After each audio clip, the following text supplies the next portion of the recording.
We're here at the British Library with Professor Stephen Watson, who's currently the Senior Advisor to the President of AACSB International. Stephen was formerly Director of Cambridge Judge Business School, Lancaster University Management School and Principal of Henley Management College. Welcome. It's nice to be here. Thank you, Davies. Stephen, I wondered if you could tell us a little bit about the three deanships that you've had and how they differed. Well, I'd be delighted to, because they were very different. In the first case, when I was at Cambridge, I was really an intrapreneur, that is, trying to get something developed within an organisation. And what we had to do was to try to get a sclerotic and ancient institution like Cambridge University to take on board a new subject and a new structure and a new way of teaching. Whereas at Lancaster, I was a senior divisional manager, and I was responsible for a fifth of the university, and I was therefore dealing with both the management of the division of the business school, but I was also part of the senior management team of the university. Okay. And at Henley, I was chief executive of a charity providing services to industry, and which actually is a very different role from either of the first two. And what key strategic decisions did you make in each place? Well, there were many, of course, but let me just give you some.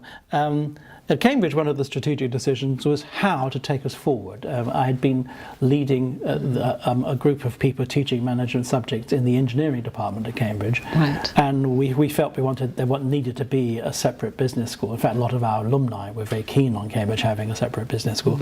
But how do you get from where we were? And what we decided to do was do it in a way which was not threatening to any other parts of the university. We didn't go into the centre and demand resources and say, don't mind where they come from, we've got to have resources to start business studies. We had to find external money and to produce a plan which was, if you like, relating to subjects which are already being taught in the university but in a different way elsewhere.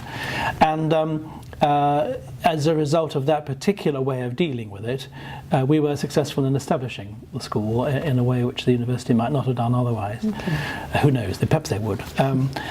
But at Lancaster, the real problem was perhaps not a strategic one, but a really severe management one, when the institution had a major financial crisis.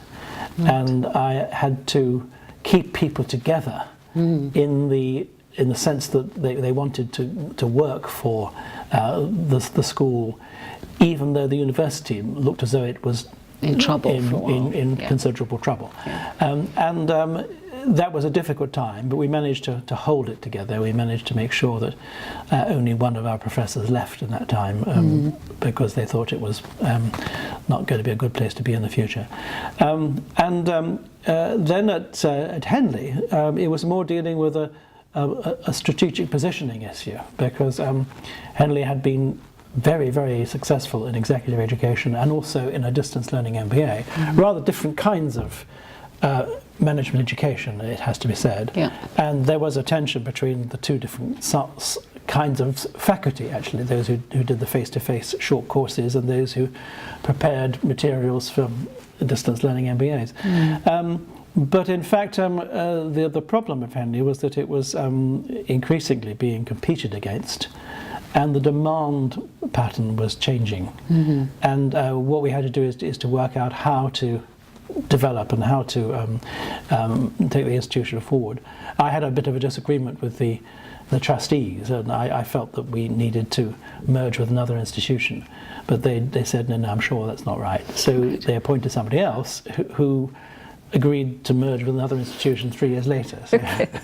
And just to go back to Lancaster, you said there were staff who may have wanted to leave the institution at the time because the institution was in trouble. So how did you manage to keep professors who were tempted elsewhere? Well, one thing I tried to do was to have very close relationships with everybody. I mean, I tried to engage with all the faculty. And one of the ways I did it was what I called management by walking to a distant loo, where you walk around the institution's corridors and bump into people on happenstance basis and inquire of them what's going on. And that I found was tremendously useful in understanding what was happening in the place. And it also made them feel I was around the place and I was taking an interest in what they were doing, and it created, I hope, an esprit de corps, which was useful in making the institution cohere. Okay, and in terms of engagement externally with professional associations like ABS, how did that help your role as dean? Well, enormously, I have to say. When I was first charged with developing management at Cambridge, 1986, when I became the first Pete Marwick Professor, now KPMG Professor of Management Studies, I tried to get advice from various sources, and I talked to the great George Bain, I talked to Leo Murray, who was at Cranfield at the time. I visited America to talk to the deans of several business schools there. But one of the things that I found most valuable was the meeting with deans of other UK business schools on a regular basis, which I did. I was first invited to join the CUMS, the Council of University Management Schools, one of ABS's antecedent organisations, in 1987. Right. And there I met a lot of people who were also running business schools elsewhere. They were both delighted and slightly worried about Cambridge joining the throng. I can imagine. And we had a very sensible exchange of views. And I found over the years, not only with ABS, but also with EFMD and AACSB, the meeting with deans of other business schools, enormously helpful in working out how to run your own business school. Right. And final question, in your role within AACSB International, you must see an enormous number of business schools. Sure, yeah. Can you identify 3 key challenges that you see deans grappling with around the world? Yes, it's interesting. I've visited about 50 business schools in Europe over the last 5 or 6 years, and in almost all of them, the issues are precisely the same, which is firstly the faculty.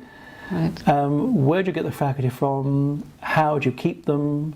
How do you manage them so that their work contributes to the whole in a sensible way?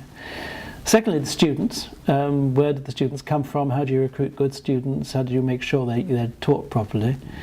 And thirdly, and this wasn't the case at Henley, but was the case at Cambridge and Lancaster, is the relationships with the centre of the university, with the parent organisation. Yeah. It's very often the case that universities use their business schools to cross-subsidise other departments of the university which are not doing so well.